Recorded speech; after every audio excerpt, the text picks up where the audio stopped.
Hi, everybody. It's Sherry, And Bria. and welcome back to Alleged Actually podcast. Tonight is our recap for Married at First Sight, Denver. So, guys, this is like different for Married at First Sight. This episode was the first ever where we've had a castmate whose marriage didn't work, that they have rematched and given them an opportunity to get married again at first sight. So there's that, right? Right. What do you think of the episode, Bria? Or what did you think of that concept? Um, what I thought was that they're trying to, I guess, salvage the little bit that they have left. We're down to two couples now that are trying, or one and a half really, because they're reset and they just friends right now. But yeah, so it felt like they had to kind of make a last-ditch effort to make this actually believable as, dating experts. It just, I don't know. Back over to you, because it's... Well, let's do this. Let's get into it. Because to be honest, guys, this episode pretty much takes place solely at Michael and Chloe's wedding. So today is wedding day. And so the other couples are there to support, or pieces of couples, whatever you want to call it. So we have there to support because Becca and Austin have gone. I think they said they've gone to visit an aunt of his. So they do not film. So you have Emily and Brennan, Claire, Lauren, and Orion. And that's it. Because Cameron is also recovering from his heart flutter surgery. So we open up with Chloe being almost overly bubbly excited. Now, y'all, I don't know if you guys ever watch Andy Cohen's Watch What Happened Live on Bravo. But whenever you do watch it, he always has a code word that he sits there and says, every time you say that word, you take a drink. Now, if last night's episode has such a word, that word would be perfectionist. Yes. I was like, ma'am, we get it. You're a recovering perfectionist. Didn't she say recover? Yeah, it was some several times. Goodness. I want to say that because she said it so many times, her recovery is in question. Who talks about it? As a recovering perfectionist, wasn't always emotionally available. As for recovering perfectionist, I'm like, lady, she thinks concerning. She thinks she's a recovering perfectionist. No, she's trying to be. No, right. You still got to live in the program, sweetheart. No, not recovered yet. No. So basically, it opens. Michael, he's preparing for a special day. Now, keep in mind, it's just weeks after his initial bride left him pretty much at the altar and said she couldn't marry a stranger. So he has naturally his reservations. He talks to some of his groomsmen who are his very good friends. And one in particular tells him, he personally could not do it. But he has all faith that if anyone can do it, Michael can. Michael's open. He wants to do a clean slate. And he wants her to know that though he was matched previously and had set up for that wedding day, that he's treating this as if this is the first wedding he's ever had, and he wants them to have their own start, which they do get to when they actually get a chance to talk after they actually do exchange vows. Not to give it away, because she doesn't run, guys. She opens up with a lot of talk about herself, her recovering perfectionism. She says that she's ready to meet him. You can tell she's super duper excited. She's hoping that he's gonna like her and some of her quirks. Like, apparently she's a massive dog lover, particularly senior dogs. So she says she hopes he loves old dogs. She says that, as a recovering perfectionist, she hasn't always been as emotionally available as she should be. And so she wants to open herself up to receive him wherever he is, however he is, just right where he is, and to see what could go from that. I appreciate that because that's the attitude that you have to have, that you have to not just say it, you have to mean it in order Right. for this experiment to work. So then you see Michael telling his friends that, same, like there's so much he wants to do. Like he wants to travel the world with his wife, but he says what he most is looking forward to are little things like going to the grocery store. And you know what? I so got it. I mean, when you're talking about a partner, that's who you literally do life with. So the mundane day to day things, it's the little things that you Mhm. take for granted that you have someone that if you say, hey, let's go pick up a few groceries, or hey, let's run and grab a few things for the house. Those are the things that you take, Mhm. that a married person that's been married for a while takes for granted, that a single person maybe craves, that I don't have to do life or things by myself. Even Abs- little silly things, right? Yeah. Um, it definitely seems like his love language is quality time, like just Clearly. being around his partner, pretty much Mhm. what makes him happy. So that's good. I don't think that that's hers though. Something tells me that she's she's not gonna want that, but I I don't don't know. know. You know what? Really, I'm still figuring out. The episode is called New Groom Who Dis Man. And really and truly, we kind of know who Michael is. It's more than me like, who this woman? That that. Right. And honestly, like if you go back, and I've mentioned this before, but if you go back, because we only saw the back of her head, That's true. we never saw first wife or whoever. She just was like, no, I don't want to do this. Exit. And all you saw was the Yeah, back of they, that they head purposely every didn't single show day. her. Yes. Okay. And don't you Now, think that she sounds just a little bit familiar? You don't? I didn't know. I didn't gather that. No. Okay. It just my antennas went up because how what a coincidence that, it's also another girl with dark hair who sounds kind of the same, like kind of Southern bellish all the way in Denver.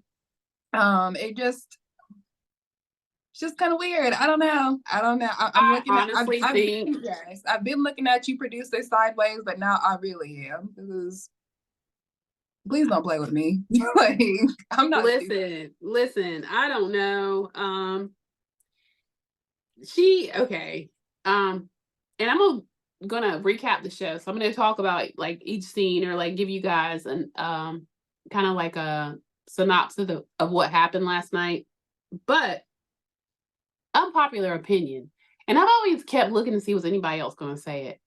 Am I wrong to think they should have possibly given Lauren a chance at Yeah, Michael? no, you're not wrong. You're not wrong. And I Okay. think if you watch the after show, because he was up there, Lauren was up there, and then I think another lady from another season was up there. And she just looked so like over it. Like she did not want to be there. And Mhm. I feel like that was a part of it. Like, yeah, he was cheated out of this experience, but so was I. So was Like, she. I mean, y'all really picked somebody like that for me who, really didn't. So I get it. And I understand why she had that disposition on the after party. She seemed Oh, yeah. over it. Yes, Understandably so. I mean, she got totally robbed. I mean, she did. yeah. Not only that, I think that the two of them could have worked. Now, like I said, unpopular opinion, maybe I'm way off. When I look at him, I don't know. But neither here nor there, because his bride is Chloe.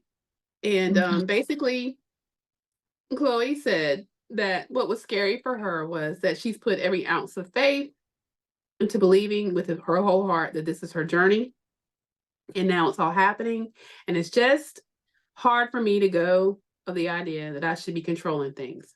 Back to her recovering perfectionism.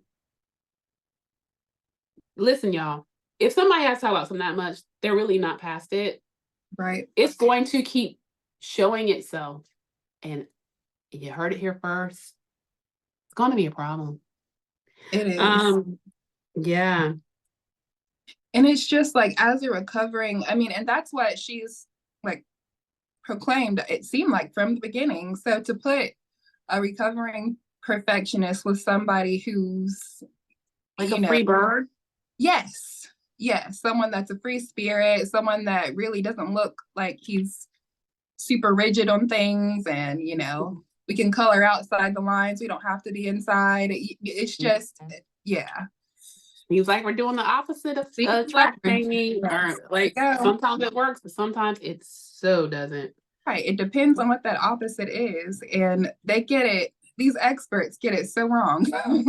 They get it so wrong. I'm hopeful, but I'm starting to see little chunks of things that are showing itself, and it's like you really had to pay attention at how many times she talked about her recovering perfectionism, and like I said, that to me means that's something she still struggles with. Yes. And like Bria said, someone that believes in coloring outside the lines would be a horror to someone that's a perfectionist. Yes. And as much as she claims she's opened herself up, is she that open? Time will tell, y'all. Anywho, maybe we're preceding ourselves, getting a little ahead of the game, but it's just observation, even from the beginning of the show. She says she wants to go grow old with her partner. And then Michael knows that he's an acquired taste, and particularly with his fashion, he says basically if she's looking for somebody that's clean cut, that could be a challenge. He's just not your typical put on a suit, corporate-y guy. Chloe seems a little more buttoned up and just seemingly, I'm not going to typecast her. She certainly keeps talking about how she's so open. Mm-hmm. But at that time, Orion and Brennan make their way back there in the suite where Michael is there with his groomsmen. Child, like they got some advice to give somebody. Right. Anyway, the literal worst ones up there to give advice. I wouldn't even allow them back. No. I wouldn't even wanted that juju around me before I got married. No, exactly. Right. Well, like they typically do, at this point, a gift is sent to him and a gift is sent to her. And that is, he received a gift from Chloe and Chloe received a gift from Michael. Chloe got a diamond necklace. It was a gold diamond necklace. Cute little diamond. Very simple, very elegant. And then Michael received cufflinks from her. And he basically loves them, puts them on, even though you could tell that's really not quite his thing. Yet another clue, guys. But he puts them on happily. He's proud. His wife thought enough of him to send them. I think that's great, right? So at this point, Chloe's getting ready to walk down the aisle. And his friends, child, they look nervous. Yes. Because, you never know. But she, in fact, walks down the aisle, smiling, seemingly happy. And she meets him right there at the altar. And it really looks like things are going well. They go through their vows. And they're officially married. So Michael got his bride. Chloe actually said she was attracted to her husband. And look, no shade, because I'm not saying Michael's not attractive. I'm saying, or I was wondering, would he be her cup of tea, right? Right. So, no shade, Michael. I mean, you look nice in your suit. I like the suit. Yeah. I love the cut. Yeah. It cleans up really. Yeah, most def. So actually, their nerves seemed to melt away. And immediately afterwards, when they said their vows, and the preacher announced them as man and wife, they sealed their marriage with a kiss, child, which is, listen, they done went way past some of the other couples already, honey. Good grief. My Lord. So at this point, they get done with the wedding. They greet their guests as they're walking out. And then, like they always take the couple kind of off to the side so they can talk a little bit, right? They have a little champagne and they're talking to get to know each other because now they've just officially exchanged vows. And Michael feels compelled to tell her because she does not know about his first marriage. So at this point, he tells her that he was in fact matched previously and that he did attempt to have a wedding, but that he was stood up at the altar. And she basically says pretty much, she takes it very well because I was like, Lord, why are he telling her that? Is it too soon? But she takes it well. She pretty much tells him that she receives it and she tells him that what is for them will be for them. And that's going to be a part of their journey. I thought that was great. So at this point, they and then I also want to add that he wanted her to know that he didn't want her to think that she was receiving a broken man. That even though it's literally been weeks, but he wanted her to know that he had taken time to assess the situation, that one bad situation would not impact his decision to go forward with this marriage. I mean, that's cool. And literally, she said, what is meant for us will never, ever, ever pass us. Those were her exact words. Those are her exact quote. I kind of gave y'all, my little loose translation. Those were her exact words. And I think that was beautiful, right? Yes. So then Chloe gets to meet our other beautiful couples, if you want to call them that. And they get to talk to each other. Some of them say they're good together. Child, why was Emily coming for her though? She said no. Oh God. She said Chloe was a little too vanilla. Child. Yeah, I think that she let herself get a little too You know what I'm saying? Tipsy. Like she was having a good time. Lit. You could tell that she was knocking him back. Bria, she was lit. Yes. To a fault. Oh yeah. Much to Brennan's dismay. Always. Brennan is part of the reason she was kicking him back. But yeah, I think I'm gonna give my good sis a break. Brennan is a lot. And gosh, watching that couple exchange vows and seem happy, I'm sure it was triggering, right? Sure, yeah. I mean, but honestly, I don't know. Okay, so go with it, Bria. Come on with it. There's some theories out there, right, that we're not seeing. And of course we're not seeing everything. They're not. Oh, they always 24/7. Right. Yeah, sure. They edit the worst parts in. And so maybe we've been giving Brennan too hard of a time, and that I don't. The visceral reactions could be distributed a little more evenly. Is what I'm saying. Now, because and I think it's really easy for us to like victimize Emily because right. She's a sweet girl. It seems like she really wants it to work. You can tell she likes him, all that. But she's got a party girl vibe to her. I can see now. I can absolutely see now and understand why she's only had hookups or one night stands. You can tell she one doesn't know her limits, and two just kind of doesn't really hold herself to a decent standard, if I'm making a little bit of sense on this. I'm trying to I don't know.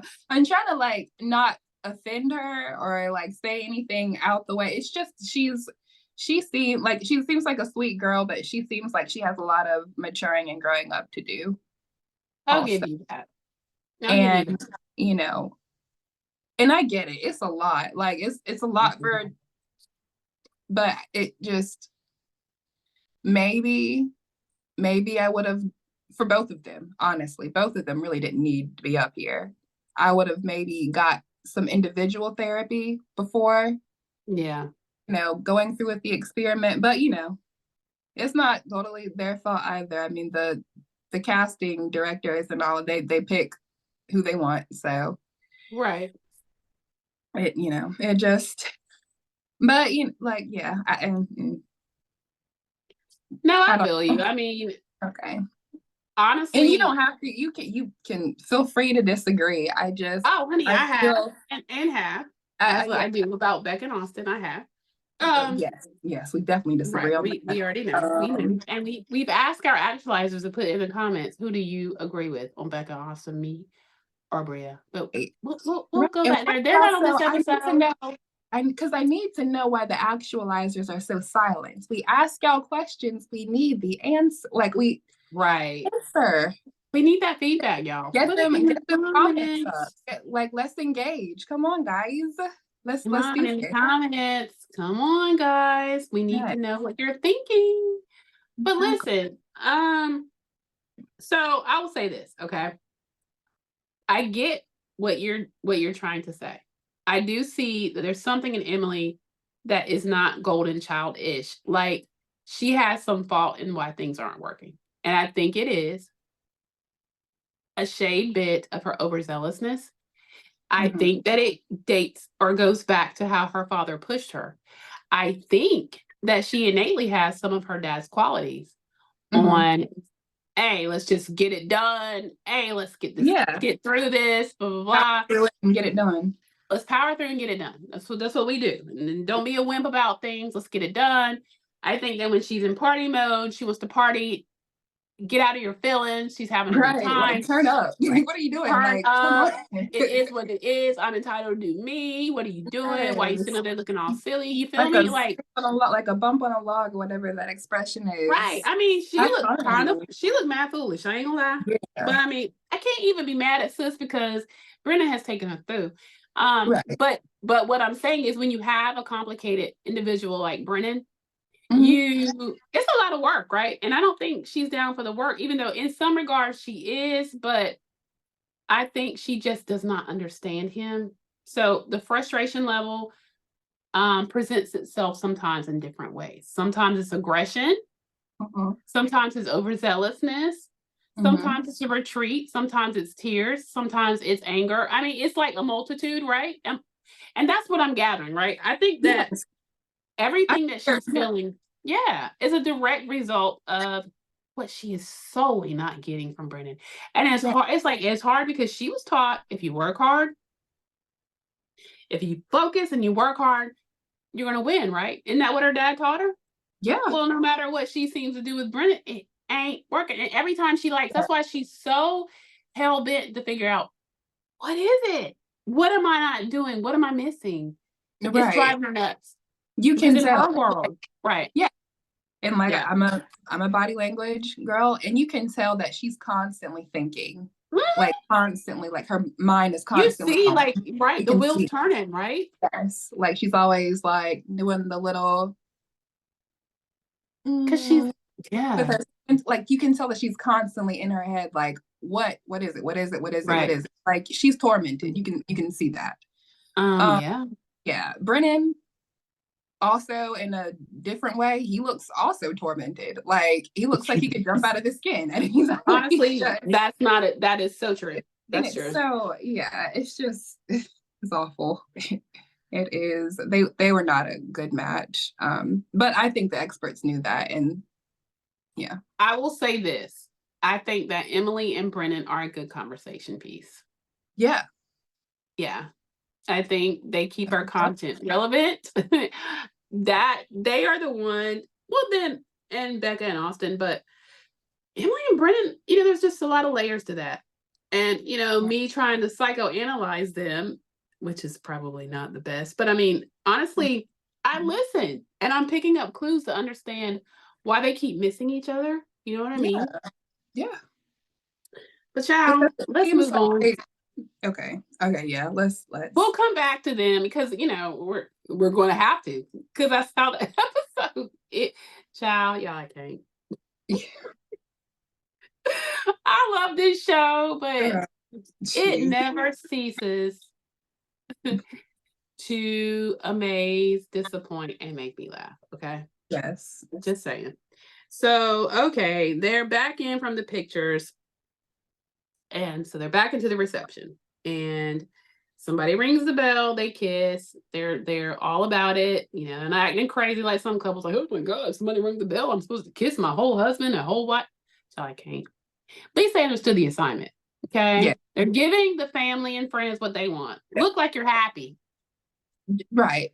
Right. And Just look like I mean we because we got to document like we got to take pictures and all of I mean, this. we're here, we're all Just dressed up. Can pretend. y'all just please, Yeah. can we really? But I think that's why they did it so well because they're both actors. I'm done, Bria. All right, back on track. So, they do their cheers. They're all happy. Ciao. So you have the other couples, like, or the other let's just say the other castmates are there to support them. Oh, Orion and Lauren are sitting beside each other, child. And here he go. Come out some, asking Lauren how she been. She's like, good. And he asks if she wants to have a conversation before the end of the night. And she says, nope. She says, no. She says, no, I'm okay. I'm good. I'm good. Respect, Lauren. That was the right answer. Don't Love it. I love it. wasn't it? You're not about Snaps to for get that Lauren. moment by Snaps for yourself. Lauren. Yes. Yes. Yes. Yes. I loved it. I loved it. She said, "Sure, nope." No. And then listen, she looked. So he asked, okay, and then she says, no, she's okay. And she looked back at it, and she said it was refreshing. She said she looked back at the at the time. She thought back.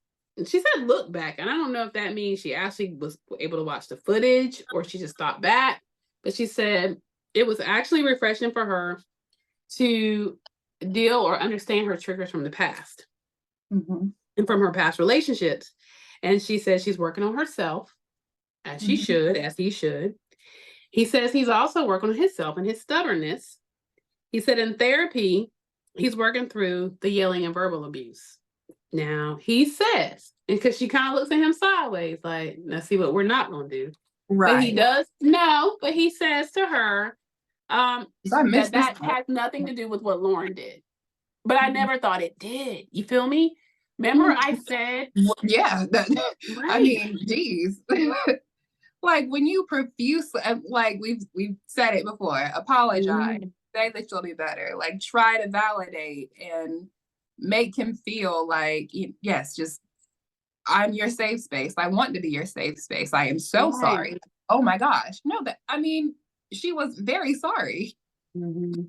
So, I mean, it didn't make a whole lot of sense to me why he was so adamant about ending it, because she made him feel, or so he said, made him feel so like, or made him feel to that extent that he needed to end it. Like, it was solely so, and we are clearly, we're Black women, so I mean, there's not a thing that he hasn't that he called out that she's done that we haven't faced, like, I'm sure 10 times over.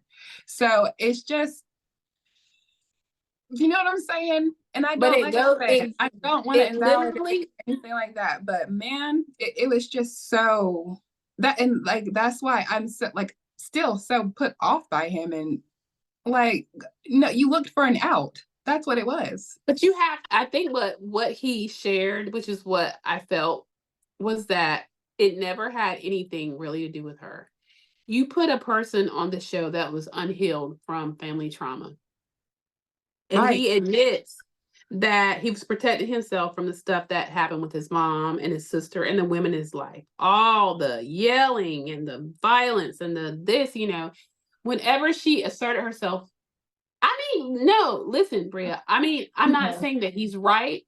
I'm saying that at least he offered her something that would help her because she never got a chance to really work through the fact that she really felt like it was her fault because he tried to act like it was all about that racial stuff, and it wasn't. It was never that.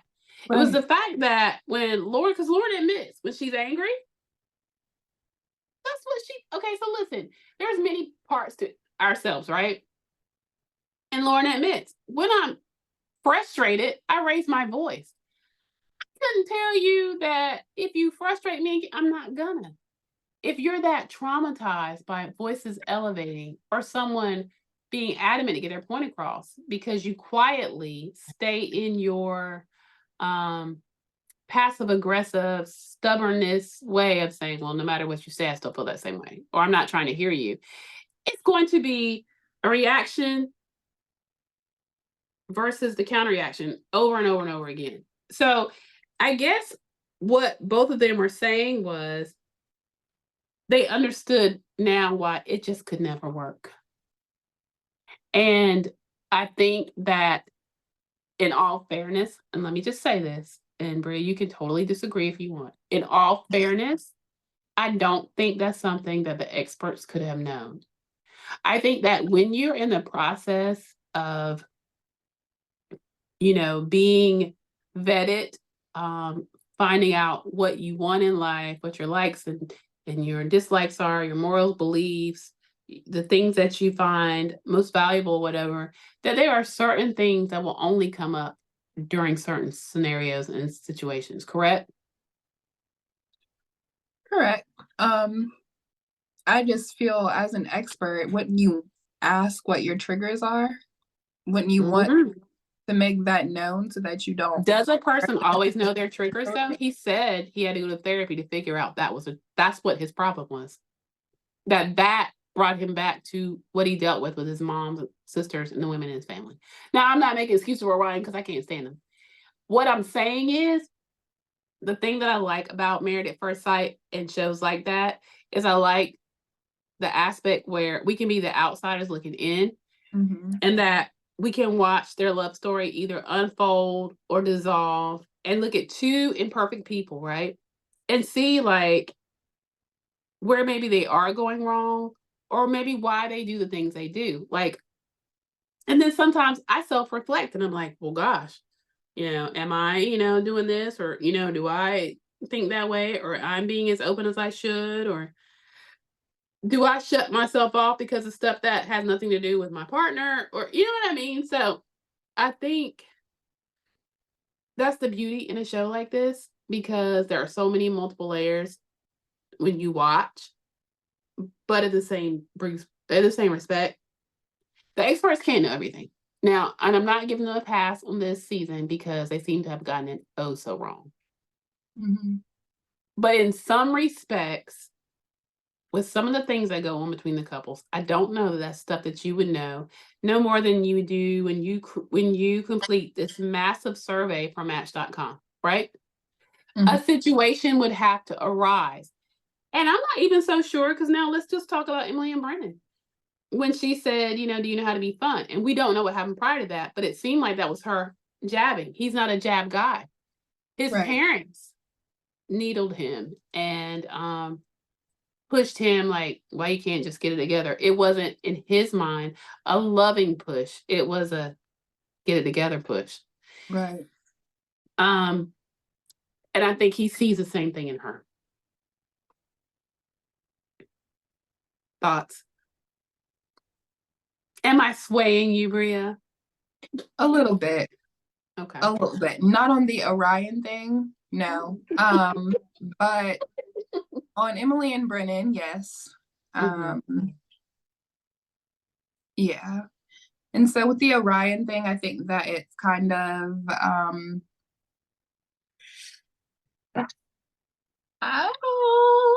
I think I don't know, Mom. I don't know. I still think that he's playing in her face, in our faces too. I think that he is saying, "Oh, you know, loud Black woman. You remind me of my loud Indian or my bad. Native I'm sorry. Americans, Loud Native indigenous American people. family, loud indigenous family. Oh my goodness. Oh, I'm so hurt. But like, I'm sorry. I'm sorry. That was wrong. That was mean. But I don't like him. I don't trust him. I think he's a shifty character. I think that he knows what he's doing. I think It seems like it yeah. somewhat. He seems just like a master Manipulator. manipulative guru. I don't know. He seems like he's done this before, is what I'm trying to say. Okay. So I yes. mean, So you swayed me on Emily and Brennan, and so okay. yes, I can see that, and yes, there is no way to know. However, Orion, I still don't see it. I don't see it. Okay. It's fair. And it could be me being triggered. It could be, but you It know could what? It just it feels like that was such an easy answer to give as to why I was such a piece of sugar honey iced tea. But can you riddle me this, that at least he gave her something to grasp on to close that door? Sure. Yeah. The easiest answer you could find. Absolutely. I sure do. Okay. Well, child, we're gonna leave Lauren and Orion where they're at, broken up, and moving on. But so Michael, you know, comes up to the guys and he asks the guys for some advice. Child. He'd have been better asking the punch bowl. Yeah. But no worries. He asked, and Brennan happily chimes in and says he asked them how to overcome the obstacles. Brennan comes through and says, you know what? Oof. This will be your own journey, and there is no right or wrong way to do it. Just do you. Absolutely. Then we go to Claire, and she says, look, just be on each other's team. And Emily says, guess what? Don't forget to have fun, guys. I'm gonna keep on. From the profound Emily show. Yes. Okay. The jab master. Good grief. Oh, God.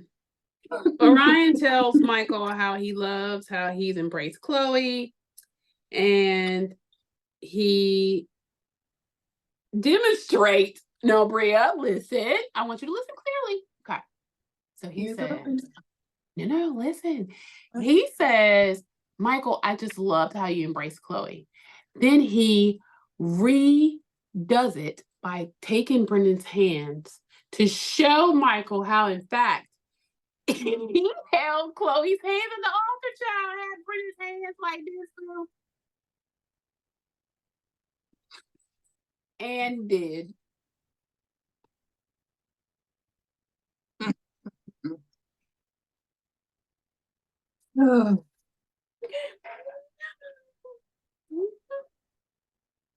Child, Brennan looked a little uncomfortable. Not enough to let go of. No. No. And did.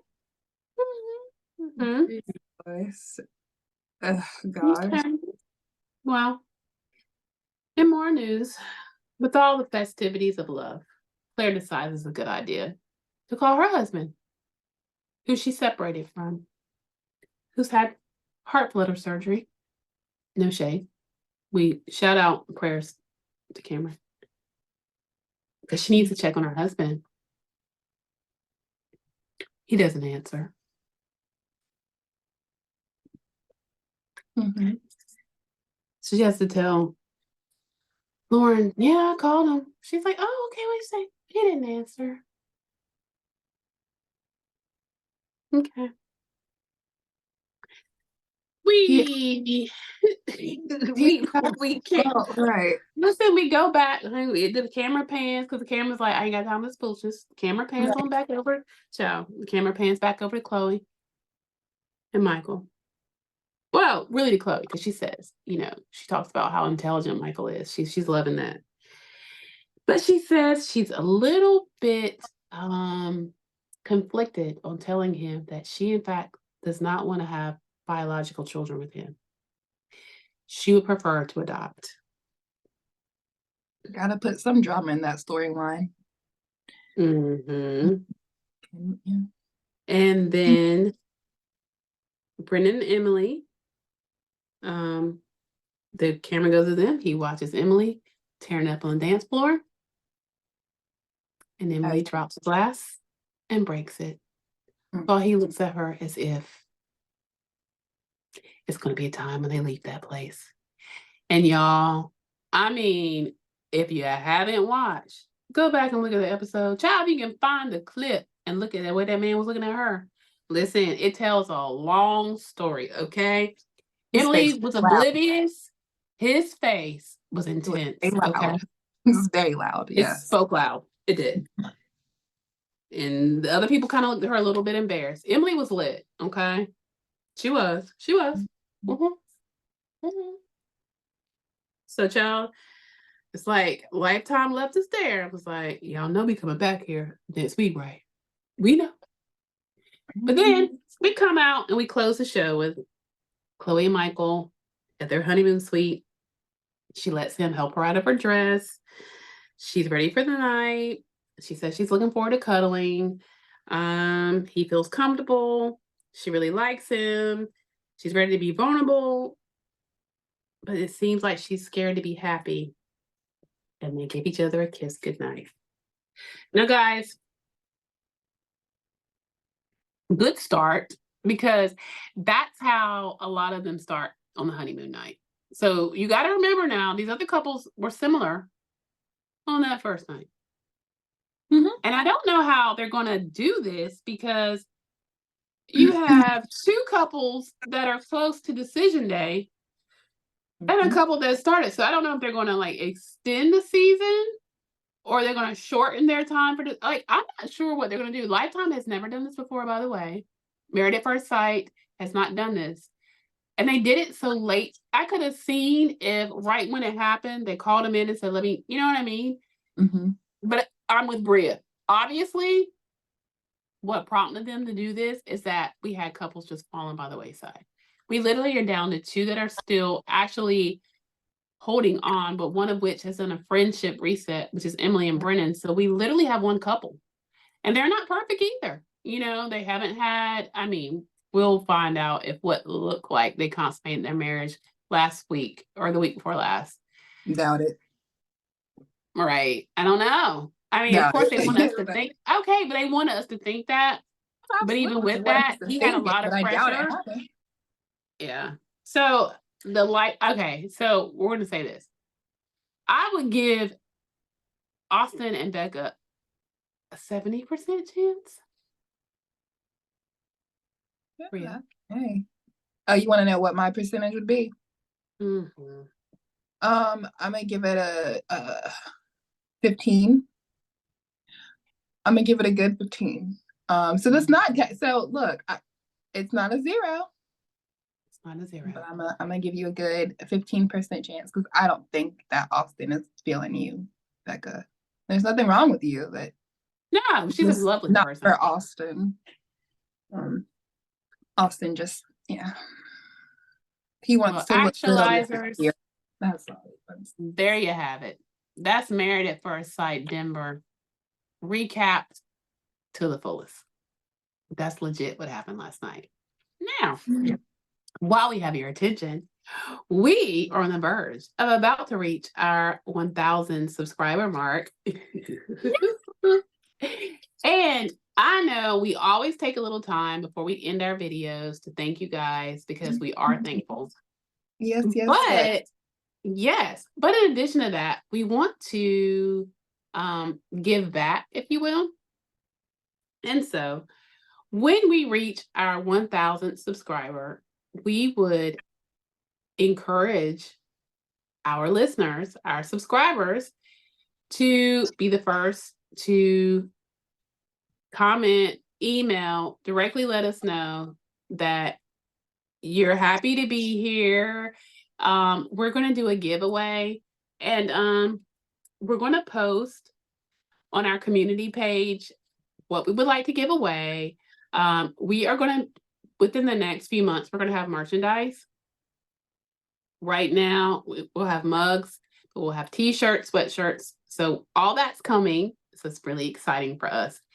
But we want to give back because this has grown, and we have really worked hard though. We want to try to give you guys the best content we can. And that's why it's so important to us that you comment, because we realize there's always room for growth, right? And Absolutely. sure. And but we enjoy what we're doing. So please, again, when we say put it in the comments, put it in the comments. Within the next month or so, we're going to start going live at least once a week. And so we can have that real-time interaction with you guys. But until then, please don't be shy. Comment if you want to email us. Our email is on our page. But yeah, let us know what you're thinking, what you're feeling, what your feedback is on the recaps, what you'd like to see us talk about, what your opinion is. All right. Are you guys rocking with me? Austin and Becca got that 70% chance. Or y'all rocking with Bria with that 15% chance? And what do you feel about Emily and Brennan? Are you rocking with what I said, understanding that they trigger each other? Or do you just think it's a farce and Brennan's just a jackass? I don't know. And then let's just go on over there and talk about Luna and Orion. What are your thoughts there? Child, just put them in the comments. We love reading y'all's feedback. Do us a favor and comment, like, and those of you that haven't yet, what are you waiting on? Hit that subscribe button and that notification bell so that you'll be the first to know when we upload a video. And so, guys, we will be back Saturday with none other than Pop Culture Saturday. Child, there's some stuff brewing in them pop culture streets. You're going to want to come back Saturday. Right, Bria? Yes, absolutely. We've got stuff in the tabloid streets, the YouTube streets, literally, it's just it's so much going on. It's a blaze. It is.